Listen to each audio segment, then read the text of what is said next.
Saya ni kalau pergi mana-mana, saya memang bawa ubat homeopati. Saya percaya dan yakin sebab ubat ini tak tunggu sakit kita dah boleh makan. Misalnya kalau kita penat, travel, kita boleh makan ubat jantung supaya degup jantung kita selesa, tak mencungap. Misalnya kalau kita rasa lenguh, kita bawa ubat untuk saraf supaya urat kita tak sakit. Saya ingat pada tahun 2005 saya melancong ke Shanghai. Kenangan manis di Shanghai sebab buminya cantik, pemandangannya indah dan bandar moden.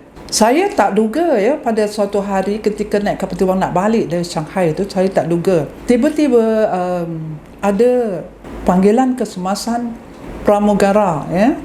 Dia beritahu kalau ada please any doctor here, please help one of our penumpang, dia kata dah kecemasan jantung, masalah jantung.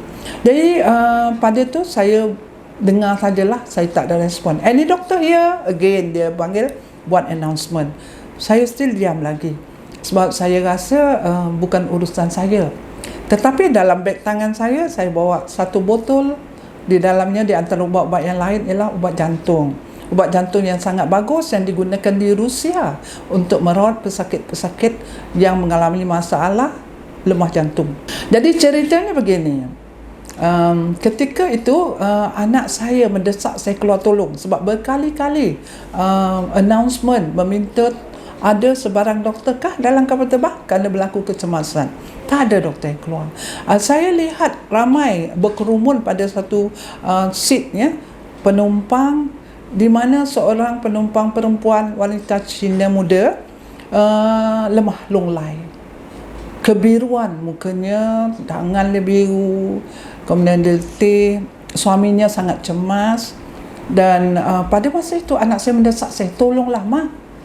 Saya rasa was-was untuk tolong, tapi sebabkan saya rasa ikhlas nak tolong kerana kecemasan, saya pergi.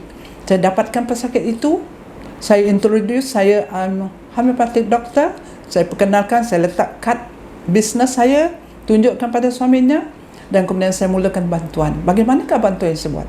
Saya titikkan ubat homeopati ini ke dalam airnya, dalam air minum sikit aja untuk seteguk ya, dan saya beri dia minum.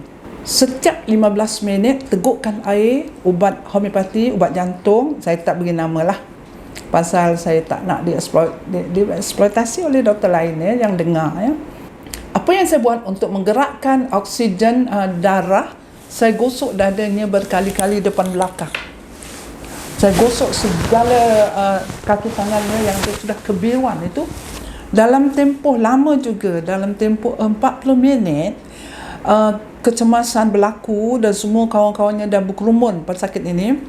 Akhirnya pesakit itu kembali, warna muka yang kebiruan tadi mulai cerah, mulai dapat bernafas dengan baik. Dan saya dapati rupa-rupanya dia adalah pesakit jantung yang balik dari Shanghai. Ketika melancong ada bawa beg yang ada gas oksigen rupanya. Jadi kapal terbang dah semakin tinggi, jadi oksigennya dah semakin sikit, drop, dan dia mula dah tak tentu rasa untuk bernafas. Akhirnya saya rasa bersyukur sebab pesakit ni dapat diselamatkan daripada berlaku, kalaulah kata, kematian dalam kapal terbang kerana sesak nafas akibat sakit jantung. Suami si pesakit sangat berterima kasih.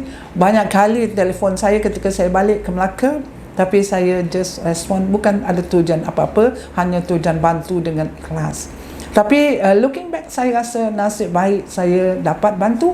Kalaulah berlaku kecemasan atau berlaku kematian, mungkin ada yang blame kenapa saya tolong dengan ubat homeopati. Sebenarnya ubat homeopati melalui pengalaman saya sangat baik, sangat berkesan. Sama ada dalam kecemasan ataupun dalam sakit-sakit kronik, asalkan kita rawat berterusan. Sekian.